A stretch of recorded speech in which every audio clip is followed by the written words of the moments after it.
Hablaremos en este encuentro de la fuerza curadora de Jesús. Partimos de unas preguntas fundamentales. ¿Cuándo Jesús descubrió su capacidad para curar? ¿Fue su fe en la misericordia divina lo que le llevó a aliviar el sufrimiento de los enfermos?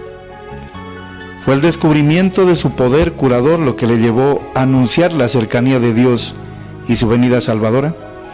Estas preguntas pertenecen al mundo íntimo de Jesús. Solamente las podremos tener desde su corazón, las respuestas. Jesús es una persona que contagia salud y vida. Los galileos sienten a Jesús como alguien que cura porque en él habita el Espíritu y la fuerza sanadora de Dios. Si bien algunas veces Jesús utiliza elementos como la saliva, el barro, la gente no busca en él remedios o recetas, simplemente busca en él el encuentro con su persona. Su terapia es su propia persona.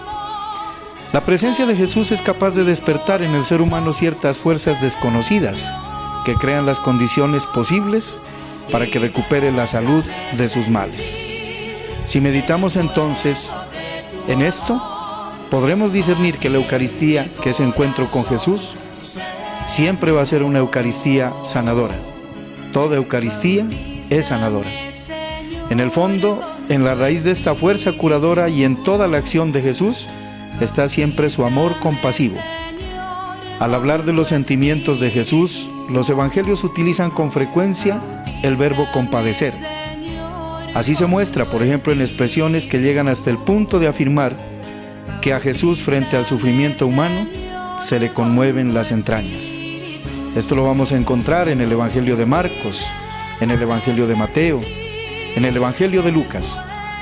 Lo que mueve a Jesús es su amor por quienes sufren y el deseo por que sientan la misericordia de Dios de la misma manera como Él es capaz de sentirla.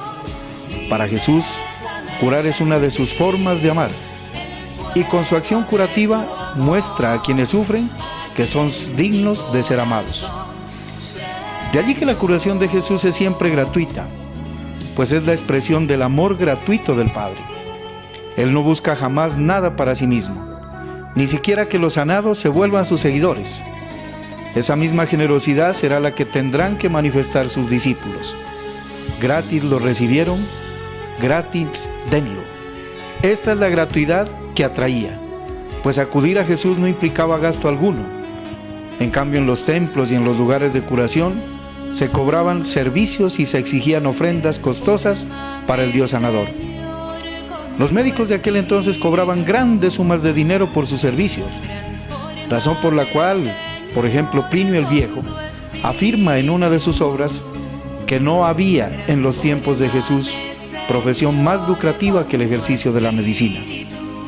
El estilo de curar de Jesús es muy particular. Lo hace con la fuerza de su palabra y con los gestos de sus manos. No pronuncia fórmulas secretas, no habla entre dientes. Su palabra tiene poder de sanación. El estilo de curar de Jesús es muy particular. Lo hace con la fuerza de su palabra y con los gestos de sus manos. No pronuncia fórmulas secretas, no habla entre dientes. Su palabra tiene poder de sanación. A diferencia de los magos, de los taumaturgos de su tiempo, Jesús expresa con palabras claras que todos pueden escuchar y entender. Y toca a los enfermos, expresándoles su cercanía, su acogida, su compasión. Las manos de Jesús bendicen a quienes se sienten maldecidos. Tocan a los leprosos a quienes nadie se atreve a tocar. Transmiten confianza a quienes se sienten abandonados por Dios. Acarician a los excluidos. Jesús no solo brinda una mejora de tipo físico, de tipo corporal. Su acción curadora va más allá de la sanación de un problema orgánico. Se trata de una sanación integral de la persona. Jesús reconstruye al enfermo desde su raíz, suscita su confianza en Dios, le arranca de la soledad, del aislamiento, de la desesperanza, lo libera del peso del pecado y lo reincorpora al pueblo de Dios, abriéndole un futuro de vida más digno, más saludable. Para lograr esto, la primera acción de Jesús es reavivar la fe de los enfermos. Así lo podemos constatar en expresiones como: no temas, solo ten fe. Todo es posible para el que cree. Hijo mío, tus pecados te son perdonados. Todos los relatos que hacen referencia a la acción curadora de Jesús sugieren que en el encuentro entre Él y la persona enferma llega un momento maravilloso en el que Jesús y el enfermo se funden en una misma fe. En la presencia de Jesús, el enfermo se siente acompañado, sostenido, valorado, amado. Cuando falta esta confianza, la acción curadora de Jesús queda frustrada. Por el contrario, cuando en el enfermo se despierta la confianza y se produce la curación, Jesús la atribuye siempre a su fe. De allí que sean claras expresiones como: hija mía, tu fe te ha salvado, vete en paz y queda curada de tu enfermedad. Jesús no cura para despertar la fe, sino que pide la fe para que sea posible la curación. Así nos enseña que vale muy poco una fe interesada. Quien se siente llamado a esperar algo que parece superar los límites de lo posible, al creer cruza la barrera de la desesperanza humana y se abandona al poder de Dios. Marcos nos dará buena cuenta de esto cuando en su texto afirma: creo, pero ayúdame en mi poca fe. Jesús no pide fe en su poder misterioso o en sus conocimientos ocultos. Pide fe en la bondad, en la misericordia de Dios, y lo hace no recurriendo a la hipnosis o a la magia, sino ayudando a los enfermos a acoger a Dios en lo interior de su experiencia de dolor. Jesús les cura insertando en lo más profundo de su corazón el perdón, la paz y la bendición de Dios. Cuando Jesús le dice al paralítico en el Evangelio de Marcos: tus pecados te son perdonados, expresa muy bien su modo de curar.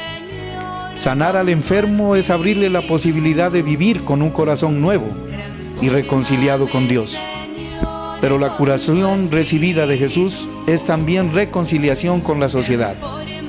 Pues en Israel, enfermedad y marginación forman un binomio inseparable.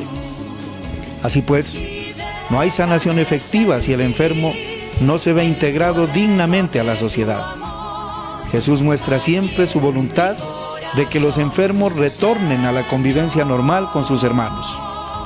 Levántate, toma tu camilla y vete a tu casa, le dirá al paralítico, y al leproso: vete, muéstrate al sacerdote y haz por tu purificación la ofrenda que prescribió Moisés. Cuando Jesús toca a los enfermos, los libera de la exclusión y no solo está pensando en la curación de ellos, está haciendo también un llamado a su sociedad y a la nuestra. Aquellos que consideramos impuros, aquellos a quienes excluimos, pueden y deben ser tocados para que recuperen la esperanza, para que sientan por nuestras manos el derecho a ser amados, el derecho de ser dignos hijos de Dios.